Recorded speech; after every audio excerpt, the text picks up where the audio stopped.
이번 장은 17장 과점입니다. 과점. 산업조직론에서 다루는 네 가지 시장 중에 이제 마지막이죠. 미국의 경우 이제 그 테니스 공을 사려고 그러면 제품이 정해져 있어요. 윌슨, 펜, 프린스, 던롭, 슬레진저 이 5가지 브랜드 중 하나를 사게 된다라는 거예요.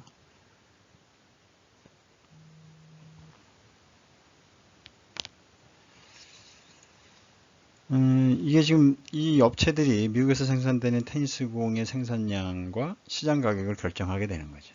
다른 업체들은 물론 이제 연습볼이나 이런 테니스 공 중에 수준이 낮은 그런 공을 팔 수도 있겠지만 거의 대부분이 이런 공 중에 선택해야 되는 것이죠. 이런 시장을 과점 시장이라고 합니다. 과점 시장. 과점 시장.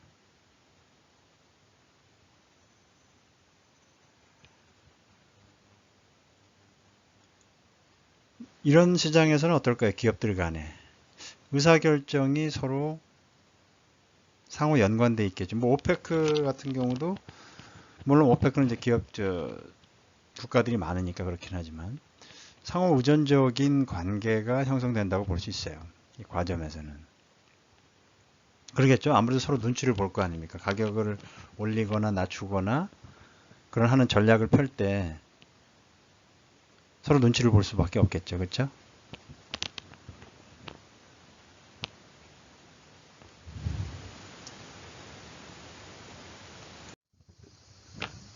과점은 영어로 올리고폴리라고 합니다. 그래서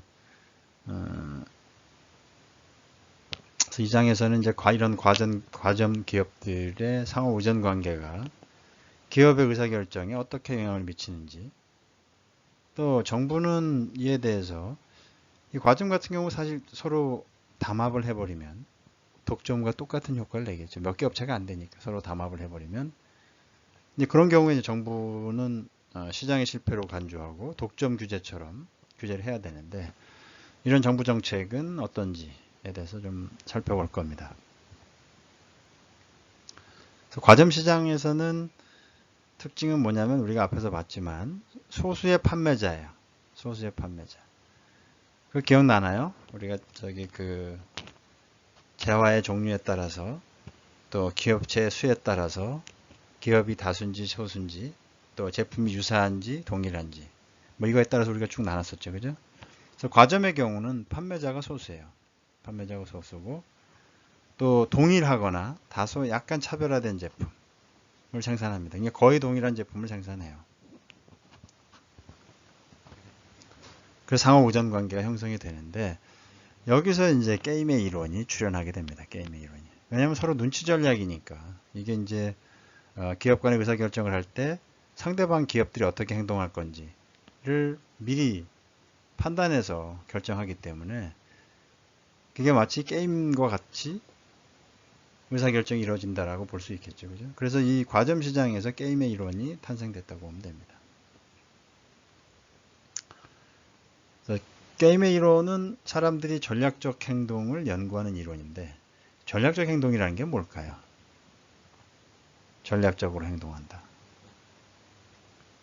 이 전략적이라는 것은 타방이 있어야 돼. 혼자서 행동하는 게 전략적이다. 그런 경우는 물론 이제 내적인 자아와의 싸움이라든지 그런 경우에 있을 수도 있겠지만 일반적으로 우리가 전략적이라고 한다면 상대방이 있어야 되죠. 상대방이 어떤 행동을 취하면 내가 어떤 행동을 내가 어떤 행동을 취하면 저 상대방이 어떤 행동 그거에 대한 반응을 하고 내가 또 어떤 행동을 할 것인지 그에 대응해서 그런 것들이 이제 전략적 행동이라고 하겠죠. 그죠? 그런 걸 다루는 이론이 게임 이론입니다. 우리 학부 과정에서도 이 게임 이론이 있는 걸로 알고 있는데 재미나죠. 이거는 아주 재밌습니다. 이 게임 이론을 해보면.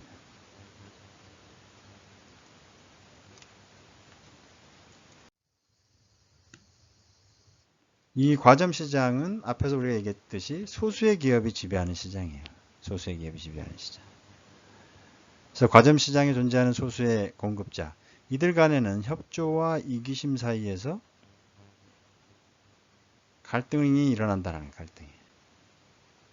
그래서 뭐 앞에서도 잠깐 설명이 됐습니다만 이런 경우에 과점 시장에서는 협조 또는 담합을 통해서 하나의 기업처럼 행동하게 되면 이제 독점 기업이 되는 거죠. 그게 가장 유리하겠죠. 그죠?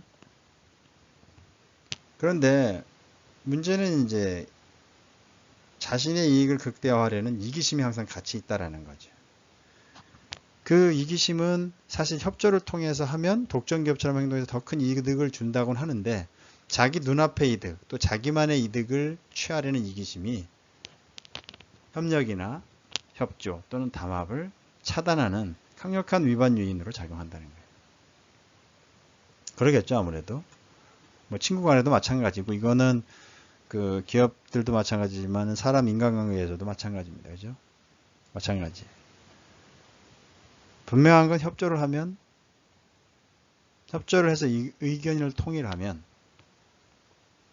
더 큰 이득을 얻을 수 있는데 중요한 거는 사람들 간에는 자기만이 조금 남들보다 더 나은 선택을 하길 바라는 그런 이기심이 있죠. 그러다 보니까 소수기업이 존재하는 이 과점 시장에서 담합을 통해 독점 기업처럼 행동하지만 그게 또 수시로 깨지는 이런 현상이 반복되고 있다고 보면 됩니다.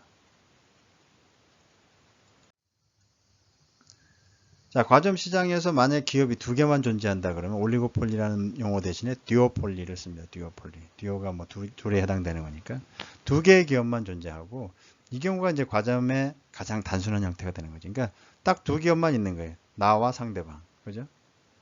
나와 상대방. 이런 두 기업은 시장 상황에 따라서 공급량을 결정하고 가격은 수요량에 따라서 시장에서 결정하는 이런 형태를 펼치게 되겠죠. 그죠?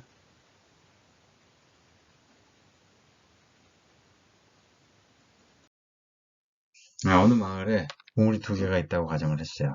우물이 두 개가 있다고 가정하고 그 우물은 두 사람이 각각 나누어서 소유하고 있다라고 가정을 했고 또 물의 한 개 비용은 0이다라고 가정했습니다. 즉 이건 뭐냐면 물을 퍼올리는 비용은 전혀 없다라고 가정을 한 겁니다. 왜냐하면 계산의 편의를 위해서 그 내용이 17.1에 제시되어 있어요.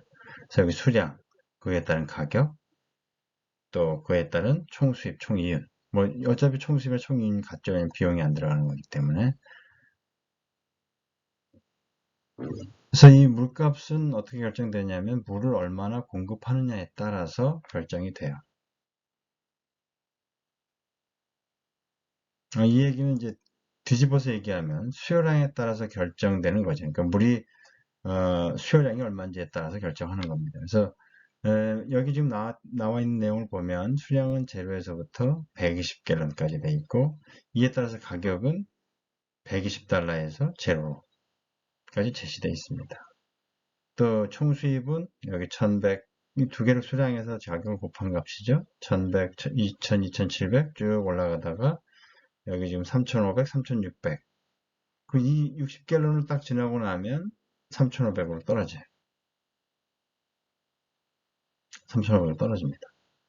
그리고 3200 해서 완전 이제 120갤런까지 가면 물의 총수입, 물의 가격이 0이기 때문에 물의 총수입도 0이다. 이런 경우를 가정을 한 거죠. 여기서 이제 두 개의 우물 소유주가 존재하기 때문에 이제 복점 상태 시장 구조이긴 하지만 시장 구조에 따라서 우리가 가정을 한번 해봅시다. 만약에 시장 구조가 그냥 완전 경쟁 상태 시장이다. 완전 경쟁 시장이다라고 가정을 하면 균형은 어디에서 이루어질까요? 그렇죠. 경제적 이윤이 0이 되는 상태에서 이루어지고 이때 물 생산량은 120갤런이에요. 그렇죠? 경제적 이윤이 0이 될 때까지 완전 경쟁 시장에서는 시장의 진입과 퇴출이 반복이 되면서 0이 될 때 스탑하는 거니까. 그렇죠? 그래서 완전 경쟁 시장은 120갤런의 총수입 비용. 이 상태가 완전 경쟁 시장이 되는 겁니다. 그렇죠? 그런데 독점 시장이라고 가정을 하면 어디서 균형을 이루게 될까요?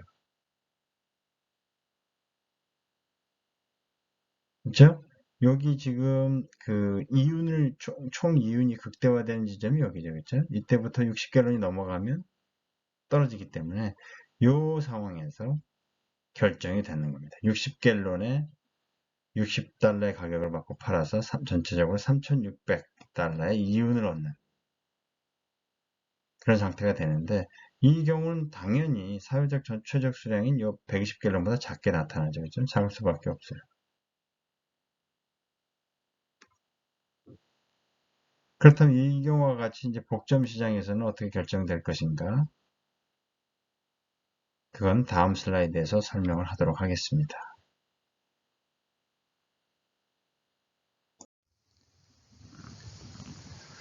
물시장 구조 변화에 따른 영향은 어떻게 될까? 두 기업이 행동에 따라서 시장은 완전 경쟁 앞에서 봤지만 완전 경쟁 시장이 될 수도 있고 또 독점 시장이 될 수 있는 상황으로 갑니다. 그래서 물시장이 완전 경쟁 시장인 경우 두 기업이 완전 경쟁 형태로 경쟁을 하게 되면 가격은 마지널 코스트하고 똑같은 거예요. 가격은 마지널 코스트하고 똑같아져요. 그래서 여기서 효율적인 수량의 물이 생산되고 소비가 되는 거예요. 독점 시장인 경우 우리가 이미 배웠지만 마지널 코스트보다 가격이 높죠. 그죠? 한계 비용보다 높은 가격에서 받는다는 거예요. 그래서 물의 생산 소비량은 사회적 최적량보다 작아지는 거예요. 이해되죠?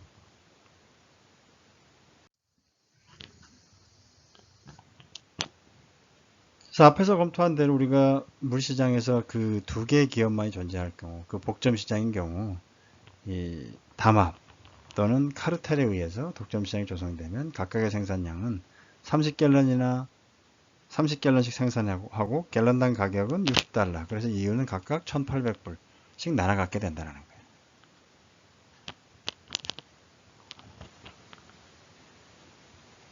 그래서 그 경우는 사실은 가격이 마지널 코스트보다 높게 되므로 경제적 비효율성이 발생하게 된다는 거죠. 담합은 기업들이 가격과 수량을 협의해서 결정하는 행위를 자체를 얘기를 하고, 카르텔은 어떤 거예요? 오페크처럼 담합 행위에 참여한 기업들의 모임.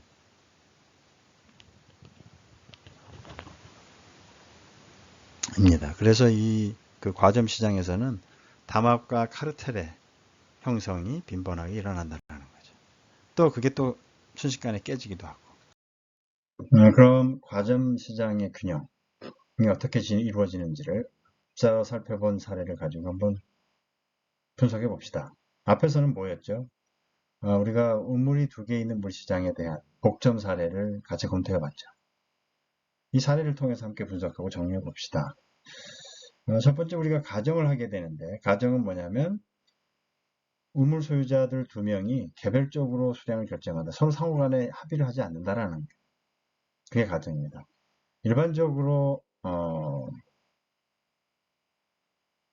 기업들이나 이런 우물 소유들이지만 기업들로 가정해 보면 이익을 극대화하기 위한 것을 추구하기 때문에 서로 담합하거나 그런 여건은 존재하기 어렵다라는 출발, 처음부터 그거는 일반적인 가정이 되겠죠.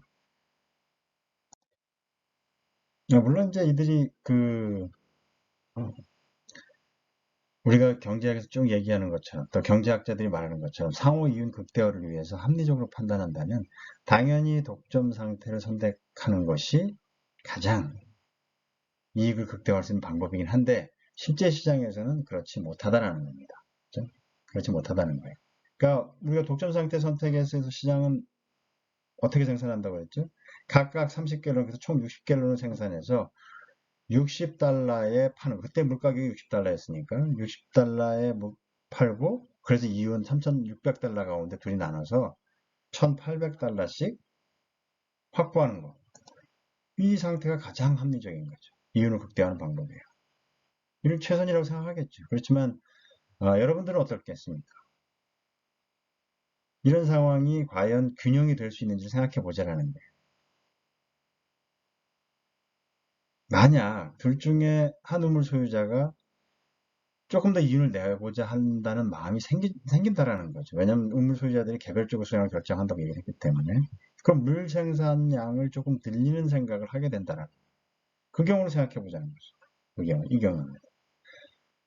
만약에 한쪽에서 독점 생산량보다 많은 40갤론을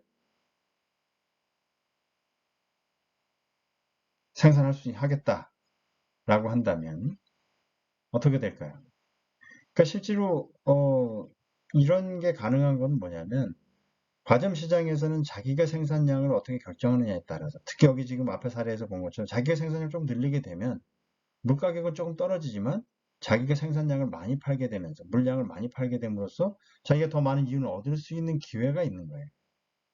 그럼 이런 생각을 한다는 것은 지극히 인간적인 행동이고 뭐 경제적으로 경제학적 측면에서 봐도 그 당연한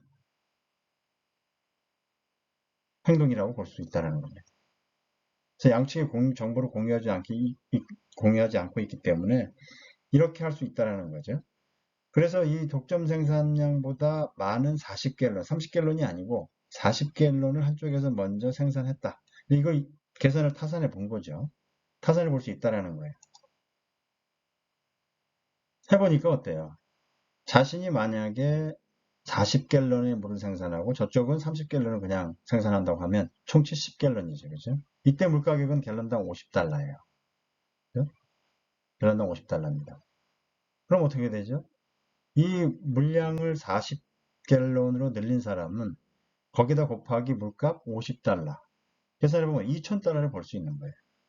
여기 보면 지금 만들어진, 그러니까 물을 40갤런, 30갤런에서 10갤런을 더 증가시켜서 생산해서 얻을 수 있는 이윤은 2000달러로 독점 상태에서 얻은 이윤 1800달러보다 200달러가 더 높아요.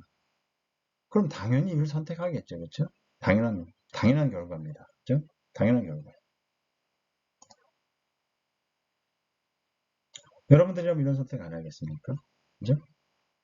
당연히 할 겁니다. 누구나 마찬가지죠. 그래서 일시적으로 2000달러의 이윤을 얻을 수 있을 겁니다. 그런데 어떤 상황이 벌어지죠?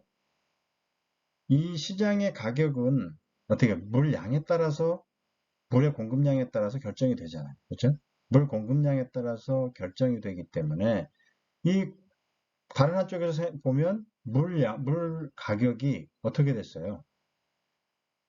60달러에서 50달러로 떨어졌잖아요. 그죠? 그러면 그런 문제가 생겼다는 것은 당연히 저쪽에서 물 거래량을 늘렸다라고 당연히 생각하겠죠. 그렇죠? 당연히 알아차린다는 거죠. 바보가 아닌 이상. 그렇게 되면 자기는 1800달러를 벌고 있다가 40갤런, 30갤런씩 30갤런씩 팔아가지고 총 3600달러 중에 반씩 나눠서 1800달러씩 벌고 있었는데 갑자기 물가격이 50달러로 떨어졌단 말이에요. 그죠? 그럼 어떻게 돼요? 50달러면 3, 55? 1500달러만 벌고 있는 거예요, 자기는. 그죠? 그럼 이 사람은 어떻게 하겠어요? 당연히 이 사람도 그럼 물을 올릴까 말까를 고민하겠죠. 그렇죠?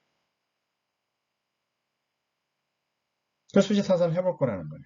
그럼 어떻게 돼? 총 물량이 80갤런이 되면 앞서 우리가 그 표에 나와 있는 대로 한다면 이 사람도 다른 한쪽의 그 우물 소유주도 40갤런을 늘렸어. 자기가 생각해 본 거죠. 그럼 80갤런이 되죠. 이때 물값은 표에 의하면 40달러가 됩니다. 그럼 어떻게 돼요? 4830이 3200달러를 총 이윤이 얻게 되지 않습니까? 그냥 그 중에서 둘을 나누면 1600달러가 됩니다. 그렇죠? 1600달러.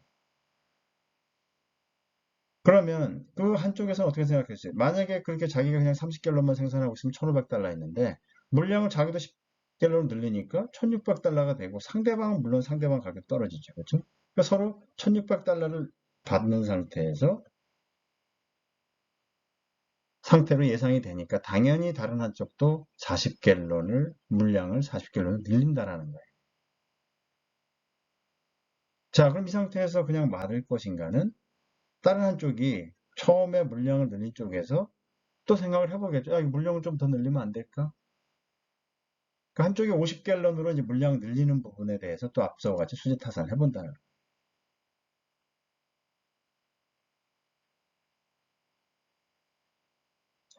자, 한쪽에서 50갤런을 늘리면 다른 쪽은 40갤런이었죠. 위에서 40갤런이었기 때문에 합치면 90갤런이 됩니다. 그러면 물값은 다시 떨어져서 갤런당 30달러로 떨어집니다. 그 표에 의하면.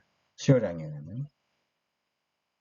그러면 그 물량을 새로 늘린 우물 소유주의 이론은 어떻게 돼요? 50갤론을 늘렸으니까 그거 곱하기 물 가격 3, 30달러 해보면 1,500달러예요. 그러면 이 사람은 어떻게 물량을 더 늘릴까요? 말까요? 당연히 물량을 더 안 늘리겠죠. 왜냐면 이미 1,600달러로 해서 둘이 40갤론, 40갤론을 했을 때 1,600달러가 됐었는데 자기가 한쪽에 한번 생산량을 50갤론 늘려보니까 자기가 가져가는 이윤이 1,500달러밖에 안 된다는 거예요. 그럼 당연히 늘리지 않겠죠. 그렇죠? 늘리지 않을 겁니다. 아, 물론 뭐 괘씸해서라도 아니면은 또 저쪽에 뭔가 피해를 주기 위해서는 뭐 내리는 방법, 그러니까 물량을 더 늘리는 방법을 선택하는 경우도 물론 있겠습니다만 일반적으로는 자신이 손해볼 짓은 안 한다라는 거죠. 그죠? 그럼 어떻게 돼요? 결과적으로 양측은 이 상태에서 유지한다라는 거죠. 그러니까 물을 40갤론씩 생산해서 공급하는 선에서 선택할 것으로 예상되겠죠. 그렇죠? 여러분들 어때요? 또 변동에 뭐 물론 이제 그 사이의 가격을 갖고 살 수도 있겠습니다만 그거는 이제 앞서서 제시된 수량의 표에 나와 있지 않기 때문에 그건 대상에서 빼고 그 수량에 따라서 그 수량에 따른 그 물가격을 그 지표에 의해서 한다 그러면 결과적으로 이 사람들은 두 우물 소유자들은 40갤론씩 생산해서 공급하는 것을 선택한다는 거고, 그죠? 이게 일종의 한 균형 상태가 될 수 있다는 거죠. 그죠? 여기서 더 안 늘린다는 거. 물론 줄이지도 않고, 그죠? 딴 쪽에 이득이 가는 거죠. 이런 균형 상태를 경제학에서는 내쉬 균형이라고 합니다. 여러분 내쉬 경제학자이자 수학자이자 경제학자인 내쉬라는 분 들어봤을 겁니다. 뒤에서 다시 설명을 하겠지만 이게 내쉬 균형이라는 겁니다. 저 과점에서는 독특하게 앞에서 독점 시장이나 또 완전 경쟁 시장에서 생기지 않는 이런 균형이 만들어진다는 거예요. 지금 보면 뒤에서 설명이 되겠습니다만 이 독점 시장에서의 이윤과 독점 시장에서의 가격, 독점 시장에서의 양 하고 또 다른 결론이 나옵니다.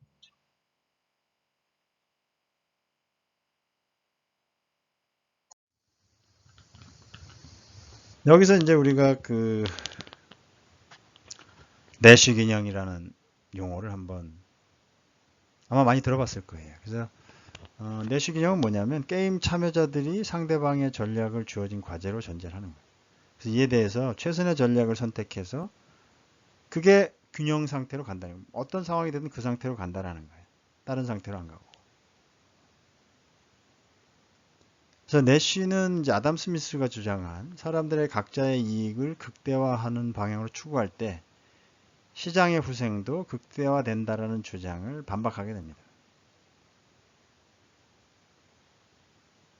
그래서 다른 사람의 전략과 행동을 예상해서 차선책을 선택한다는 거예요. 사람들이 각자의 이익을 극대화하기 위해서 움직이는데 그러면 시장의 후생도 극대화된다고 그러는데 그렇지 않다라는 겁니다.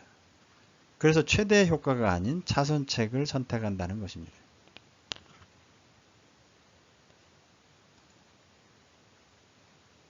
존 내쉬에 대한 1928년생이라고 하는데 존 내쉬에 대한 일대기는 영화 아마 기억이 나는 모르겠는데 2001년에 나왔다고 그럽니다. Beautiful Mind 그래서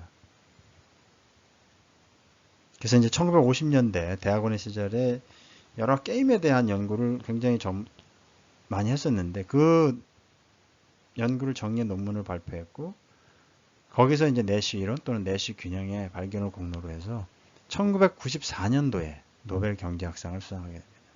그래서 2015년 사망할 때까지 굉장히 고생을 많이 했다고 그래요. 정신분열증이나 이런 병증으로 인해서. 그런데 그 논문은 당시 발표했을 때는 그 논문에 대한 진가를 알 수가 없었다는 겁니다. 그 이후에 이제 이런 뭐 과점 시장에 대한 분석이라든지 게임 이론이 활성화되면서 그 이후에 알았죠. 그 논문의 진가를.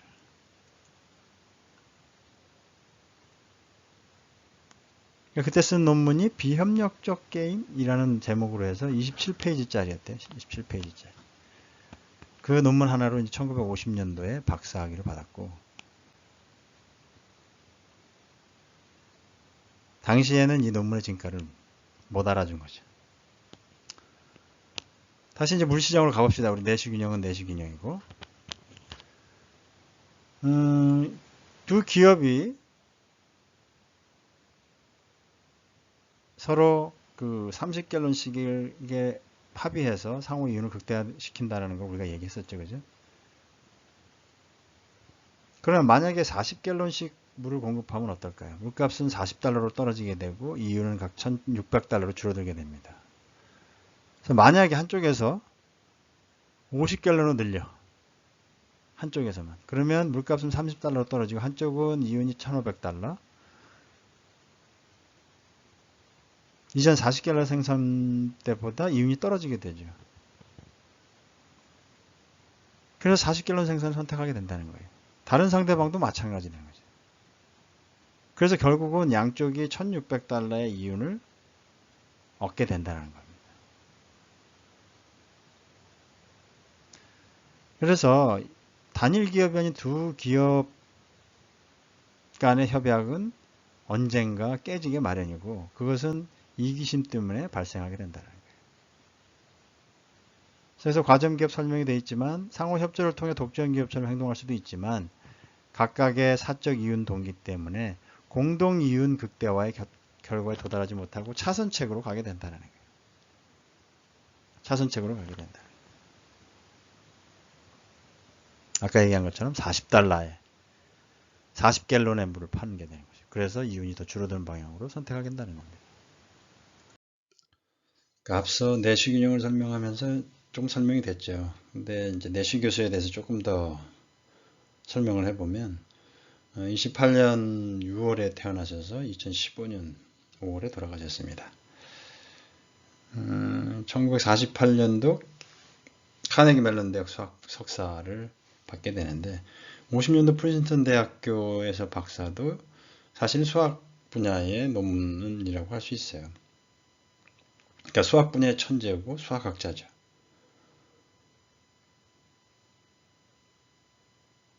그리고 카네기 멜론 대학을 들어갈 때도 16세에 장학금을 받고 들어가게 됩니다. 굉장히 천재성을 인정받은 거죠. 그리고 이쪽 프린스턴 대, 그러니까 카네기 멜론 대 졸업을 할 때 당시도 그 담당 지도 교수가 수학 천재라고 그 칭송한 바 있어요. 그래서 50년에 그 쓴 논문 제목은 Non-Cooperative Games입니다. 비협조적 게임이죠. 여기에 균형을 얘기한 거예요.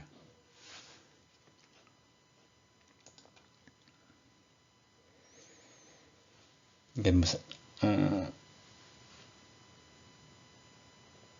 이 논문에서 이제 내시가 주장한 거는 사람들이 이제 완전 정보화해서 협조적 경제 활동을 하고 있는 것으로 강조한 거죠. 그동안에 이게 신고전학파나 고전학파나 아담 스미스가 주장한 건 그런 건데 그런 거 달리 이제 상대를 이기기 위한 전략적 상황에서는 상대방의 정보를 모를 수밖에 없고 뭐 그런 상태가 되면 그런 상태 하에서 이들 간에 어떤 결정이 만들어지는지 어떤 결정 균형이 만들어지는지 이를 설명한 이론이에요.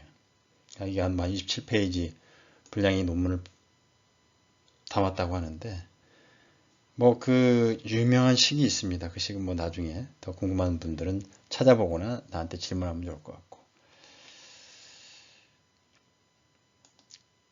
그래서 50년에 이제 랜드 연구소, 미국 국방부가 운영하고 있는 랜드 연구소에 재직을 하게 돼서 여기서 냉전기 국가 간 게임 이론 연구에 몰두를 하게 됩니다.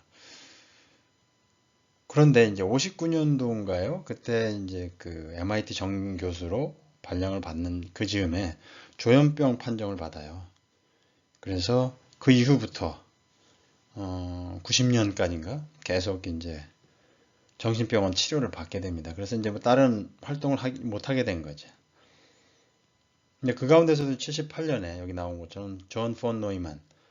존 폰 노이만은 이분도 역시 수학 천재로 평가를 받았던 분이고 내시보다는 한 20년, 30년 정도 앞서서 태어나셔서 그 게임 이론을 창시하고 또 여러 가지 핵폭탄 제조에도 참여하고 하여튼 굉장히 그 미국 수학과 그 다음에 핵무기 제조에 큰 업적을 남긴 통계학에도 마찬가지고 학자로 평가받고 있는 존 폰 노이만 그를 길에서 만든 그 존 폰 노이만 이론상을 수상하게 됩니다. 그때도 이제 병 치료를 받은 중간이기 때문에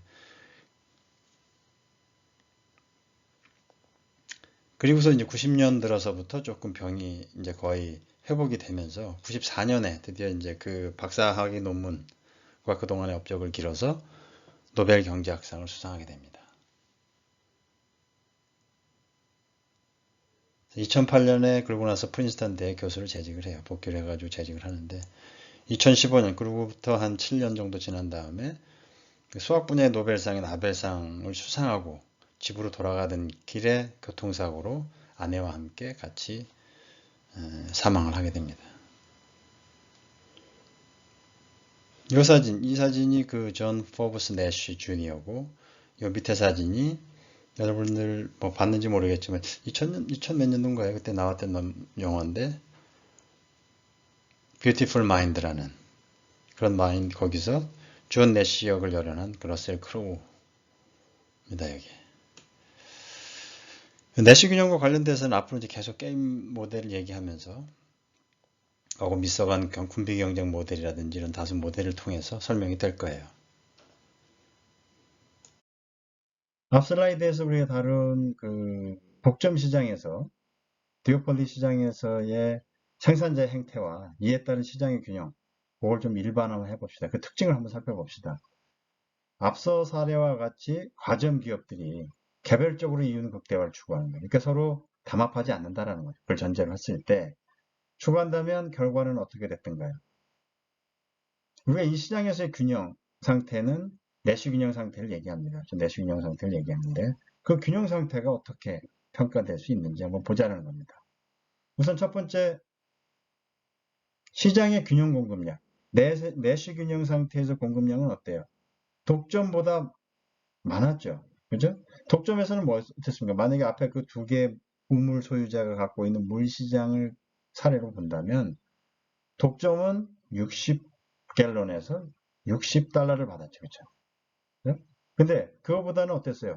균형이 어디서 양쪽이 40갤런씩 생산하는 걸로 균형이 이루어졌죠. 내시 균형이 이루어졌다는 게. 그러면 80갤런이 돼서 독점보다는 양이 많아요. 그렇죠?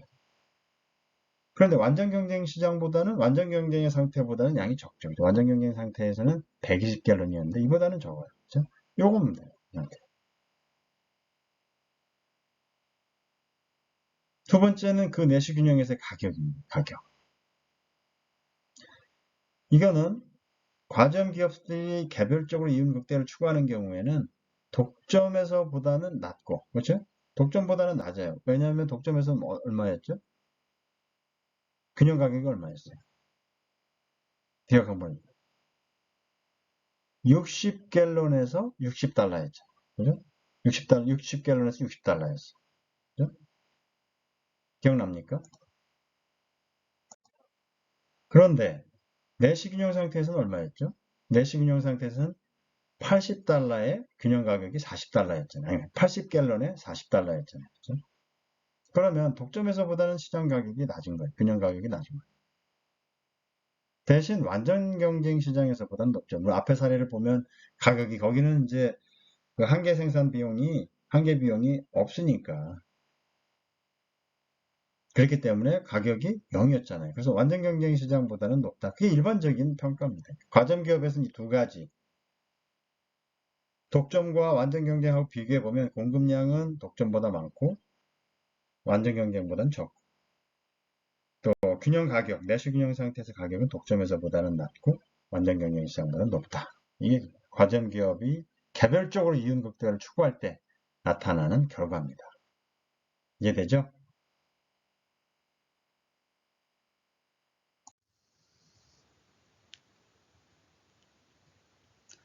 이 과점 기업이 늘어나게 되면 앞서서 우리가 독점적 경쟁에서 검토했던 것처럼 외부 효과인 생산 효과와 가격 효과가 작용하게 됩니다. 과점 기업의 규모가 늘어나게 되면. 그래서 여기서 보는 것처럼 공급량 증가를 고려를 할 경우에는 생산 효과와 가격 효과. 생산 효과는 뭐예요? 가격이 한계 비용을 초과하기 때문에 물을 한 단위 더 공급하면 이윤이 증가하죠. 그렇지만 가격 효과는 뭐냐면 물을 한 단위 더 공급하면 시장 가격이 떨어져서 이윤이 감소하는 그런 상황을 다 같이 고려해야 된다는 겁니다.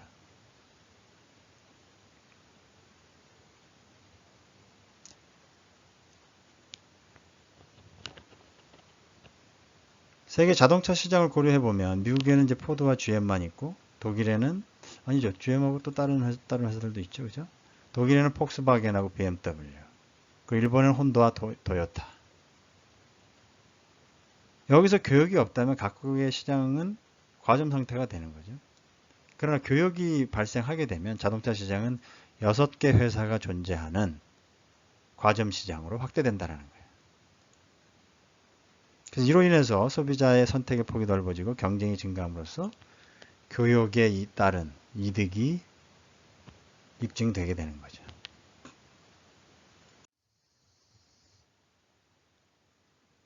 자, 앞서 설명한 대로 과점 시장에서 기업 수가 점점 증가하면 완전 경쟁 시장에 접근하는 거 당연하겠죠. 그죠? 그래서 가격은 한계 비용, 마지널 코스트에 접근하게 된다는 거예요.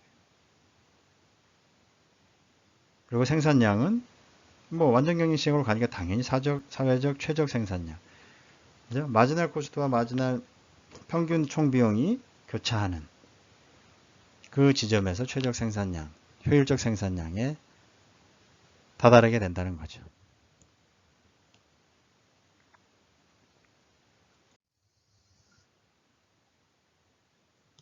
자, 두 번째는 상호작용의 경제학입니다. 우리가 복점을 받고 상호작용의 경제학. 여기서는 이제 용의자의 고민이라는 프리즈너스 딜레마라는 거 여러분들 아마 많이 배웠을 겁니다. 이게 게임 이론의 하나죠. 그죠? 게임 이론에 자주 소개하는 사례 중에 하나인데, 이론 중에 하나죠. 그래서 두 용의자가 협력해서 서로 유리한 결과를 얻을 수 있음에도 불구하고 협조 관계가 잘 안 이루어진다는 거예요. 그게 용의자의 고민, 프리즈너스 딜레마입니다.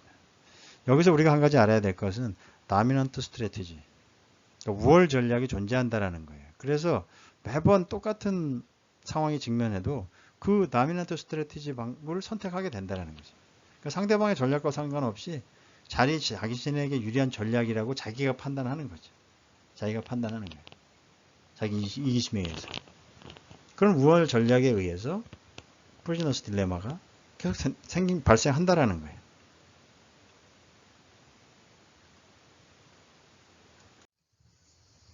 용의자의 고민 또는 뭐 죄수의 딜레마, 또 프리즈너스 딜레마라고 얘기하는 이 게임 사례를 한번 살펴봅시다. 뭐 형태 보면 꼭 스왓 분석할 때 2x2 매트릭스하고 비슷하죠. 이 맨큐는 이제 책에서 이 두 범죄자를 클라이드하고 보니라고 이렇게 이름을 줬어요. 이 보니와 클라이드는 원래 미국에서 대공황이 시작됐을 무렵 1930년대 대공황 당시에 굉장히 미국 전체를 떠들썩하게 했던 2인조 혼성 은행 강도 실제 인물입니다. 실제 인물. 실명은 여자가 이제 보니 엘리자베스 파커고 남자가 클라이드 체스넛 베로우라고 해요. 그래서 이거 요즘에 뭐 이게 이제 사실은 그 뮤지컬로도 많이 해서 보니 앤 클라이드라고 해서 많이 개봉도 하고 그러는데. 자, 여기서 이제 여기로 다시 돌아와서 클라이드하고 보니를 사실은 이제 경찰이 잡았는데 은행 강도 죄목으로 잡았는데 심증만 있고 물증이 없어요. 그래서 이 둘을 다른 방에 가다 놓고 경찰에 신문하면서 얘기를 한 거죠.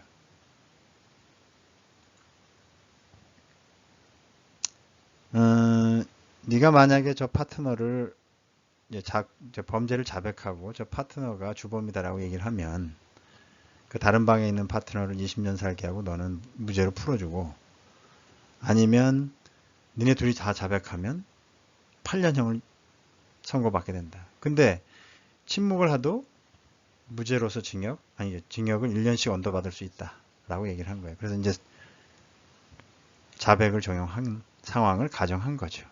그랬을 때 이 두 클라이드하고 보니가 어떤 선택을 하게 될지를 한번 그려놓은 겁니다. 그래서 클라이드 입장에서 보면 뭐 둘 중에 하나죠. 자백하거나 침묵하거나. 보니도 마찬가지. 그러면 클라이드가 자백을 했을 때 보니의 사례를 한번 봅시다. 보니의 사례가 클라이드도 자백하고 보니도 자백하면 둘 다 고백하면 뭐라고 그랬죠? 8년형을 징역 산다고 그랬잖아요. 그죠? 근데 클라이드가 자백을 했는데 보니가 침묵을 했어. 그럼 어떻게 되죠? 클라이드는 무죄죠. 그죠? 클라이드는 무죄가 되잖아요. 왜냐면 얘가 자백을 했고 저놈이 파트너라고 주범이라고 자백을 했기 때문에 본인은 징역 20년을 선고받는 거예요. 그죠? 근데 클라이드가 침묵을 하는 사례를 보면 클라이드가 침묵하고 보니가 자백을 해버리면 자기가 20년을 먹게 되고, 클라이드가 침묵하고 보니도 침묵하면 이제 1년씩 먹는 거죠. 1년씩 사는 거예요. 서로 1년씩. 그죠? 그럼 이 사례를 한번 보면 클라이드가 침묵하는 경우에 징역 20년에서 1년이에요. 그죠? 클라이드가 자백 관점에서 보면 징역 8년에서 무죄, 둘 중에 하나예요. 자, 이걸 딱 보고 또 보니도 마찬가지죠. 보니의 경우도 자백을 하는 경우에 있어서 보면 징역 8년에 무죄고, 침묵을 하는 경우는 징역 20년에 징역 1년. 이거죠. 그죠? 뭐 페이오프라고 그러는데, 본인이 얻을 수 있는 선택할 수 있는 거로부터 나오는 그 대가를 보면 뭘 하겠습니까?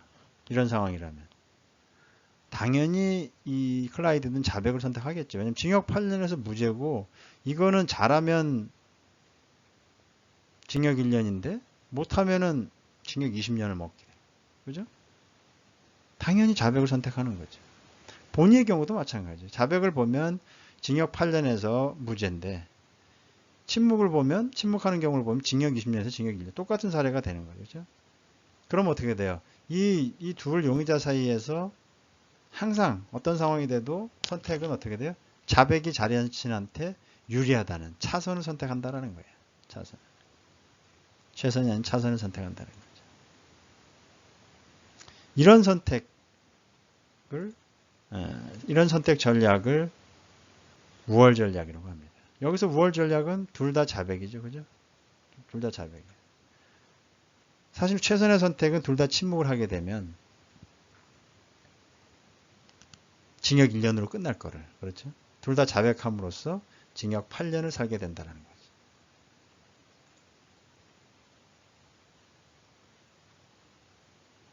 여러분은 어떤 선택을 하게 될까요? 아마 비슷할 겁니다. 지금은 아니라고 얘기할 수 있겠지만 비슷할 거고, 이런 용의자의 프리즈너스 딜레마는 이 둘을 놓고 또 그걸 얘기를 해줘요. 이런 상황이 된다고 얘기를 해놓고 둘을 갈라놔도 똑같이 또 생긴다는 거예요. 똑같이 우월 전략에서 계속 그 틀 안에서 움직인다는 겁니다.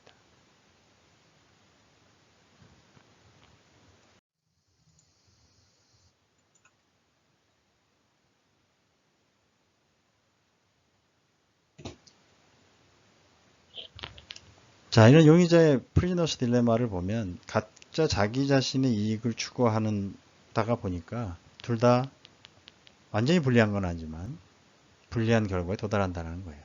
그래서 협력이 개별적으로는 불리한 선택이기 때문에 그렇습니다. 그래서 협력이 잘 되기가 어렵다라는 거죠.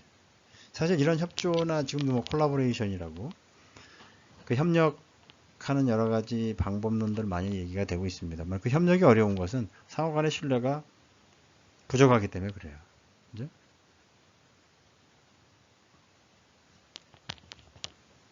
그래서 이런 용의자의 고민, 프리즈너스 딜레마 같은 사례들을 보면 이 과점 기업들이 독점 이윤을 누리기, 그러니까 그것도 처음엔 누릴 수 있겠지만 지속적으로 누리기가 어렵다라는 거가 입증이 되죠.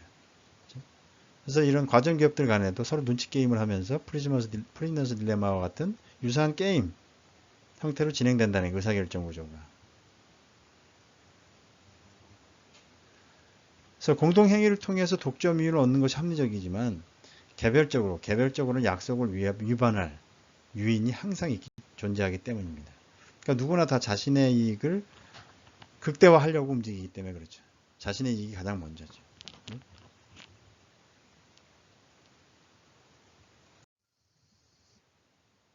자, 또 하나의 게임을 보면 잭과 질의 게임인데, 그 앞에 이 물을 파는 거하고 유사하다라는 거예요. 그래서 두 사람이 각각 30갤런의 물을 생산해서 공급하기로 했지만 개별적으로 보면 약속을 어겨서 40갤런을 생산하는 것이 유리하다고 판단할 수밖에 없다라는 거예요. 한번 봅시다. 질의 선택도 자, 같이 둘이 30갤런을 생산하면 앞에서 나왔을 때 60갤런일 때가 이윤이 3,600달러로 최고로 많았다라는 거예요. 그래서 각각 1,800달러를 나눠 가질 수 있는 상황이 되는 건데, 그게 아니고 질의 선택을 보면 40갤런, 높은 생산량 40갤런을 한다라는 거예요. 선택을 했다. 그러면 잭의 선택도 같은 높은 생산량 40갤런을 하게 되면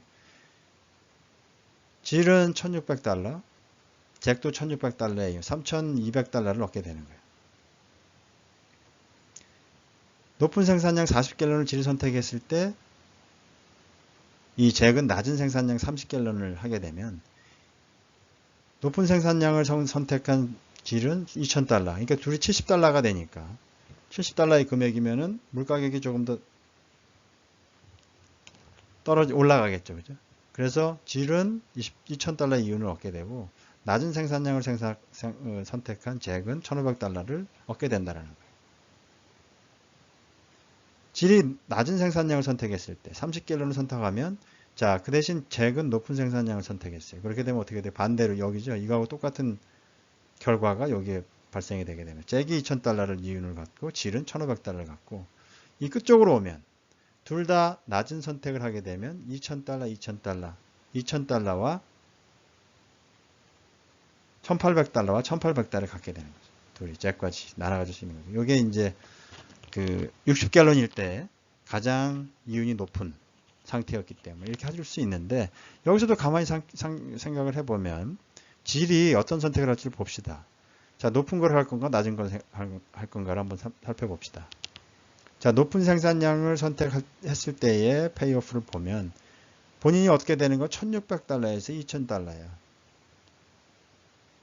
그런데 낮은 생산량으로 가게 되면 $1,500에서 $1,800.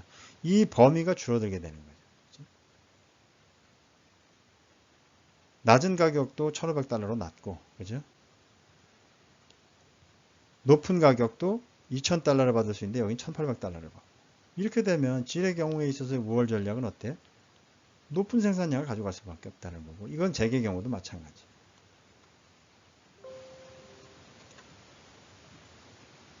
그래서 둘 다 결국은 우월 전략으로 높은 생산량을 가게 되고, $1,600, $1,600, $3,200를 벌어서 이렇게 $1,600를 나눠 갖게 되는 차선의 결과를 얻게 된다는 겁니다.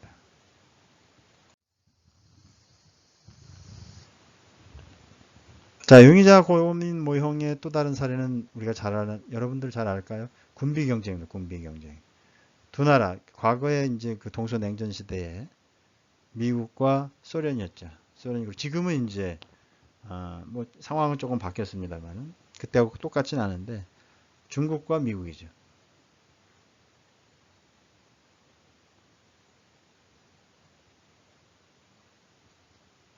그래서 군비 경쟁을 하는 이유는 두 나라의 군비 경쟁에서 각국의 군사안보와 영향력은 자국의 군사력은 물론 상대 국가의 군사력에도 영향을 미치게 된다는 거예요. 군비 경쟁에서. 그러니까 상호작용인 거죠. 서로 간의 선택. 최선의 선택, 군비 경쟁 안 하는 게 최선의 선택인데 그렇지 않다라는 겁니다.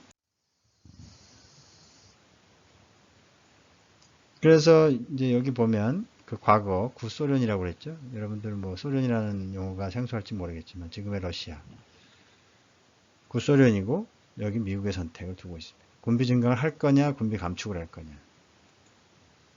그래서 이 사례는 미국 레이건 행정부 당시, 레이건 행정부 1980년대 미국의 그 대통령이었는데 이 군비 증강 레이스를 레이건 행정부는 선택하게 돼요.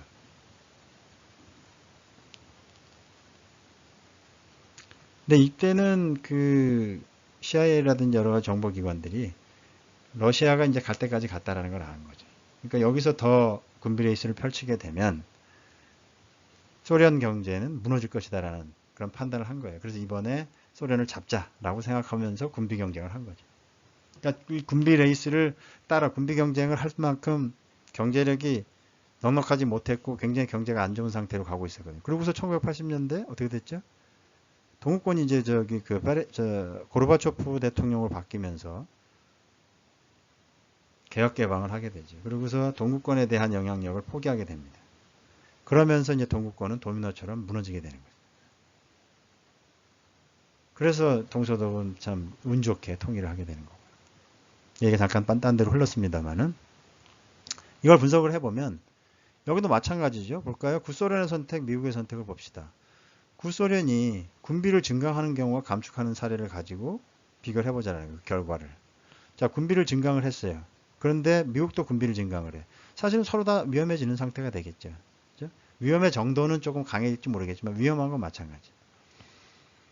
그런데 소련은 군비 증강을 선택했는데 미국은 군비 감축을 선택했어요. 그러면 소련은 어떻게 돼요? 안전하고 강하죠.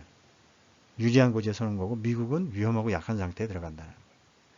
반대로 군비를 감축을 했어요. 선택을 했어. 소련이. 그럼 어떻게 되죠? 그런데 미국은 군비를 증강하는 방안을 선택하게 되면 이쪽에 있던 그런 상황이 역으로 돼서 구소련이 위험하고 약한 상태가 되고 미국은 안전하고 강한 상태가 되는 거예요. 마지막으로 둘 다 감축을 했어요. 그럼 미국도 안전하고 구소련도 안전한 거예요. 자, 여기서 보면 자, 군비를 감축했을 때는 소련 입장에서 보면 위험하고 약하거나 안전한 거예요. 그죠? 그런데 군비 증강을 했을 때는 위험한 건 마찬가지인데 안전하고 강한 상태가 된다. 미국의 경우도 마찬가지. 그래서 결국은 군비 증강을 양쪽 국가가 선택할 수밖에 없었던 거고 1980년대 미국의 선택은 구소련의 이제 붕괴를 하려는 전략적인 선택에 의해서 한 거지. 뭐 이런 측면에서 한 건 아니고 그런 측면을 고려하는데 결과적으로 두 나라 사이 군비 증강이라는 선택이 우월 전략이 될 수밖에 없다라는 겁니다. 이해되죠?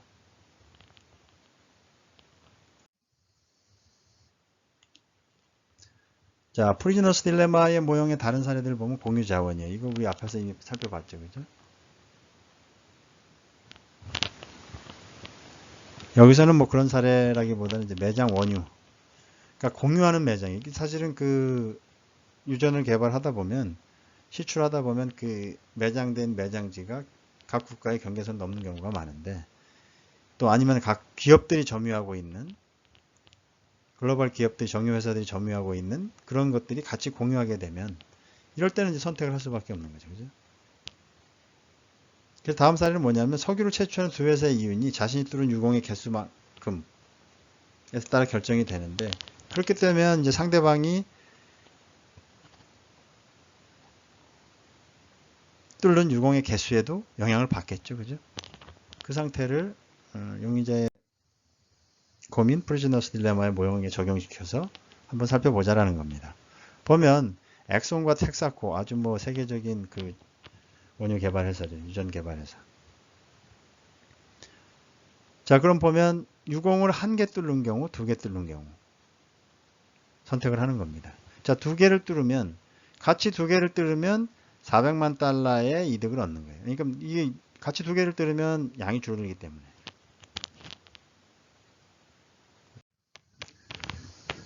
용의자의 고민과 경제적 후생의 관계예요.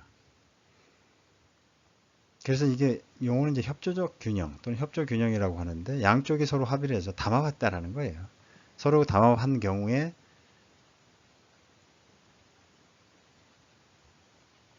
는 그런 협조적 균형이 도달했다면 사회적으로 이득이라는 거죠. 그래서 왜냐하면 군비 경쟁 게임 있어서 만약에 지금의 중국과 미국이 군비 경쟁 레이스를 뭐 본격적으로 하는 건 아닙니다만 그런 게임을 안 하게 되면 그건 국가 전체 세계적으로 이득이죠. 그죠? 또 공유자원 게임 앞에서 볼 때도 우리가 그 두 정유회사가 유공 하나씩만 뚫어서 비용 덜 들고 하면 그게 이득인 거죠. 사실. 그죠? 이제 그런데 어떤 경우는 협조관계 유지에 실패하는 것이 사회적 후생을 높이는 방향으로 작용한다라는 거예요. 예를 들면 이제 두 기업이 담합을 통해서 독점 기업화 되는 경우.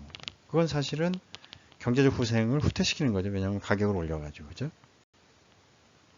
그 얘기입니다.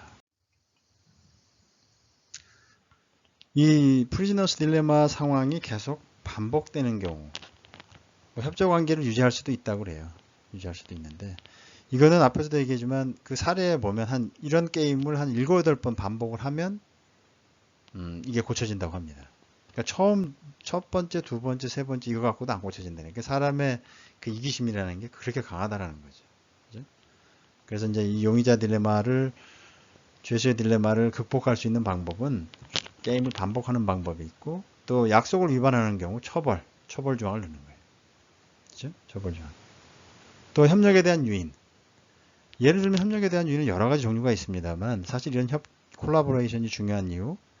또 이건 지금 우리가 보면 뭐 혁신 클러스터라든지 이런 혁신 체제에서 보면 이 상호작용을 통해서 서로가 정보를 공유하는 거. 이건 굉장히 중요한 시너지 효과를 발휘한단 말이에요. 근데 실제로 우리나라에서 그런 부분들이 잘 안 되는 거는 뭐냐면 정보가 공개가 되면 사실 내가 손해를 보는. 그죠? 정보만 서로 정보를 공유해야 되는데 자기 정보, 다른 사람 정보만 가져가는 이런 룰들이 있기 때문에 이런 그 관행들이 있기 때문에 서로 믿지 못하는 거죠. 그래서 사실은 혁신체제, 혁신 시스템이 제대로 되려면 약속 위반 시 처벌이 이런 거 갖고 되지는 않고 협력에 대한 신뢰, 상호 신뢰에 기반한 상호 의존적 관계가 유지돼야, 형성이 돼야 혁신체제, 혁신 시스템, 우리가 실리콘밸리 같은 그런 것들이 된다는 겁니다. 뭐 일부 그렇게 되는 데도 있겠지만 전반적으로 우리의 경우 신뢰자본의 그 정도가 약하다는 거예요. 그래서 이런 협력에 대한 유인이 있어야 된다. 내가 협력을 하게 되면 이득을 보더라 나중에 장기적으로. 그런 유인이 있어야 된다는 거고.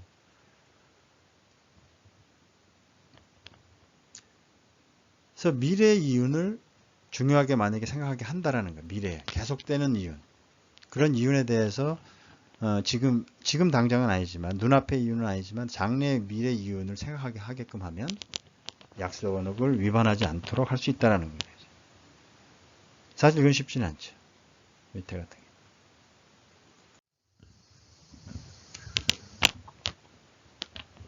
자, 용의자의 고민 토너먼트라고 하는데 반복되는 용의자 고민 게임 이건 어떻게 이길 수 있냐? 이건 맞대응 전략이에요. T4 Tat 방식이 뭐 승리하는 방식이라는 거예요. T4 Tat 방식이라는 건 뭐냐면 서로 둘이 게임을 하는데 선공을 저 상대방에 넘기는 거고 그렇게 되면 그 다음에부터는 어떻게 해요? 상대방이 한 전략대로 따라간다는 거예요.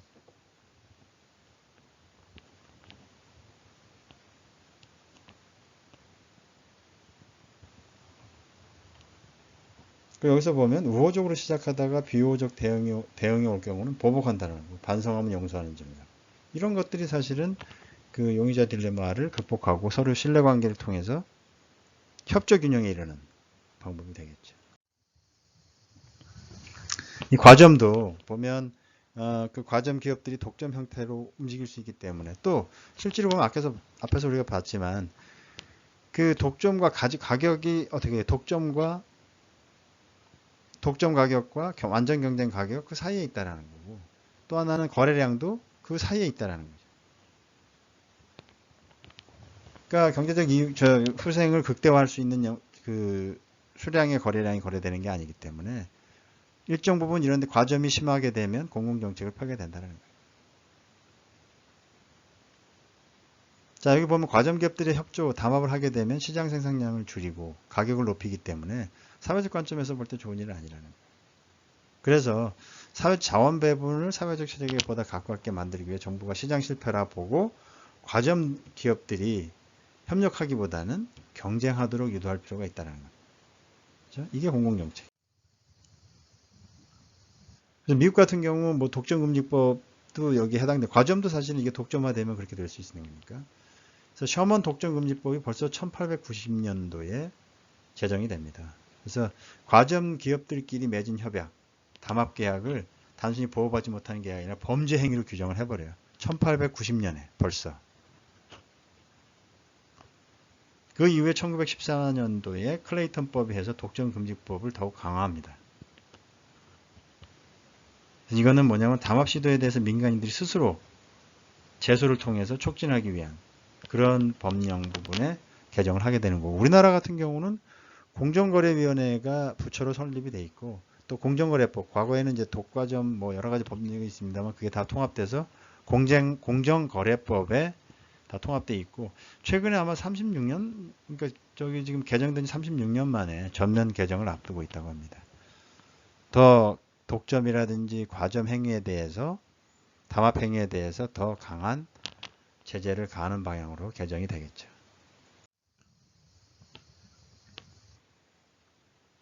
불법 전화 통화에 대한 사례를 집어넣는데 이건 뭐냐면 과점 시장의 기업들이 담합을 통해 생산량을 줄이고 가격을 인상해서 이윤을 늘리고자 하는 유인이 있다는 거예요. 뭐냐면 1983년도에 뉴욕타임즈에 보도된 아메리카 항공사 사장과 브라니프 항공사 사장의 대화 내용.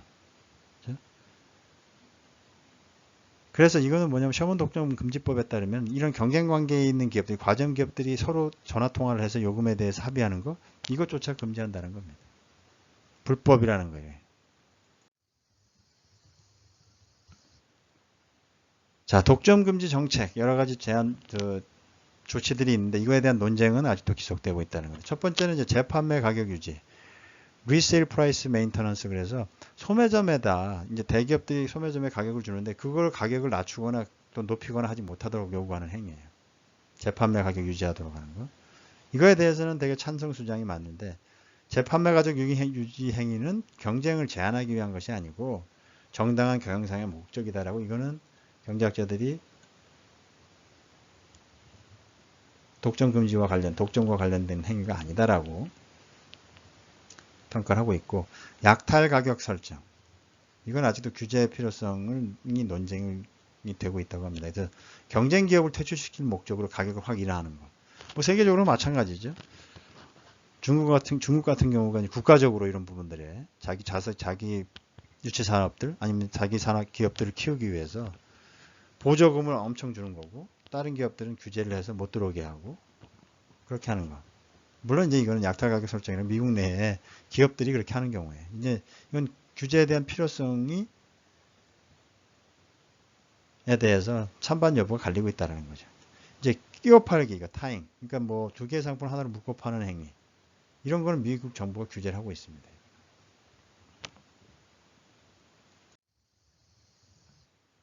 마이크로소프트 재판에 대한 사례를 또 집어넣었는데 98년도에 미국 정부가 마이크로소프트 상대를 상대로 독점금지법 위반 소송을 제기를 했어요. 그러니까 이거는 독점력의 불법적 남용의 판결을 받은 거죠. 그래서 아까 앞에 얘기했던 끼워 팔기. 그죠? 그래서 이 논쟁의 초점은 마이크로소프트의 시장 지배력에 있었어요.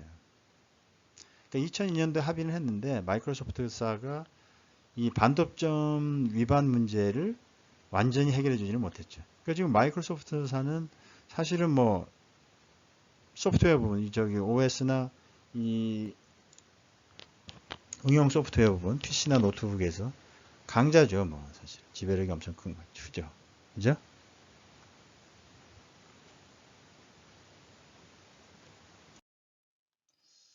앞서서 그 우리 마이크로소프트 재판과 관련한 그런 내용에 이어서 아마존이라는 이제 거대 기업과 관련된 기사 내용을 소개하면서 이 장을 마치도록 할게요. 이 기사는 이제 2018년도 9월 22일 날 월스트리트 저널에 실린 기사예요. 교재에 나와 있습니다. 제목은 이제 여기 나와 있는 대로 아마존은 거대하다. 그러나 크다는 것이 범죄는 아니다라는 이 독점과 관련해서 이 아마존 기업이 다음 타겟, 그러니까 마이크로소프트의 다음 타겟이 뭐 아마존이다라는 얘기가 나오면서 그에 대해서 무조건 기업 규모가 크다고 해서 독점적인 폐해가 발생하고 그로 인해서 그와 관련해서 정부가 규제를 해야 된다. 이런 차원의 이 얘기들이 나오고 있는 상황에서 꼭 그것이 정답은 아니다라는 거죠. 그것이 바람직하지 않다라는 관련 기사를 한 거예요. 아마존의 기업 가치는 1조 달러 규모라는 거예요. 근데 1조 달러 지금은 1조 달러가 좀 넘는다고 그러죠. 자, 이와 관련해서 이제 스칼리아 연방 대법관, 그러니까 연방 대법관 중에 스칼리아라는 분이 이런 얘기를 한 거예요. 독점 기업, 그러니까 그 앞서서 얘기한 대로 아마존의 기업 가치가 굉장히 크고 독점적 성향이 있고 또 그로 인해서 시장에서의 정보의 비대칭성을 활용한 이익을 가져간다라는 거 이런 측면에서의 비난 여론이 나왔을 때 이 스칼리아 연방 대법관이 한 얘기죠. 그래서 독점 기업 자체가 범죄가 아니에요. 그 독점 기업 자체가 범죄는 아니고 독점력을 남용했을 경우에만 범죄가 성립된다라는 거예요. 그리고 건강한 독점은 혁신과 경제 성장을 촉진하는 위험 부담을 유도한다는 거예요. 그러니까 혁신과 경제 성장을 촉진하는 위험 부담이라는 게 무슨 얘기예요? 그러니까 저런 독점력을 가질 수 있어야만, 그죠? 그건 건강한 독점이라는 건데, 가질 수 있어야만 혁신과 경제 성장을 촉진하려면 어떡하죠? 위험 부담이 따른다는 거죠, 그렇죠? 혁신을 통한 경제 성장은 위험 부담이 따를 수밖에 없죠. 왜냐하면 혁신이 실패하면 그동안에 투자한 돈이 또 아니면 그동안 지금까지 유지했던 그 기업의 경쟁력, 기업의 위치가 흔들릴 수밖에 없기 때문에 그런 위험 부담을 유도한다라는 거예요. 그래서 이 기사에서 이제 아마존이 홀스푸드라는 그 미국의 유명한 유기농 제품을 파는 그런 대규모 체인점인데 이걸 인수했어요. 그 인수하고 나서 미국인들이 좋아하는 런치미트 가격이 인하가 됐고, 또 월마트가 아마존이 이런 그 오프라인의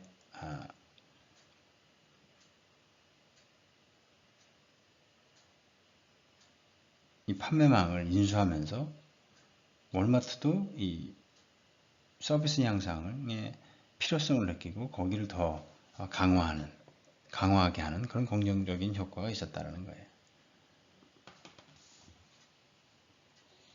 그런데 또 이제 이런 이론에 대해서 이제 법조계와 규제 당국은 사실은 현재 있는 독점 규제 정책, 이런 정책 집행을 위한 자원이 미국 산업기술이 굉장히 고도로 빨리 발전하는데 그걸 과연 따라갈 수 있는지 그게 의심이 된다. 그러면서 어느 정도 규제를 해야 된다라는 그런 그 주장을 하고 있는 건데, 이에 대해서 이제 제프 베조스 굉장히 그 이혼을 하면서 엄청난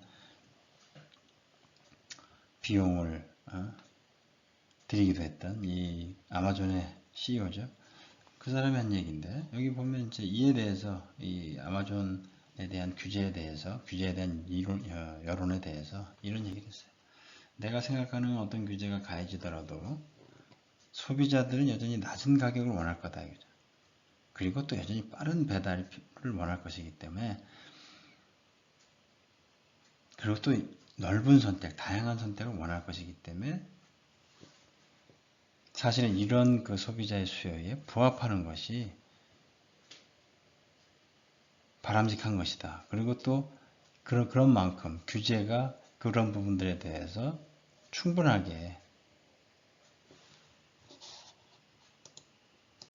충분한 타당성을 갖긴 어렵다라는 측면의 얘기를 한 거죠.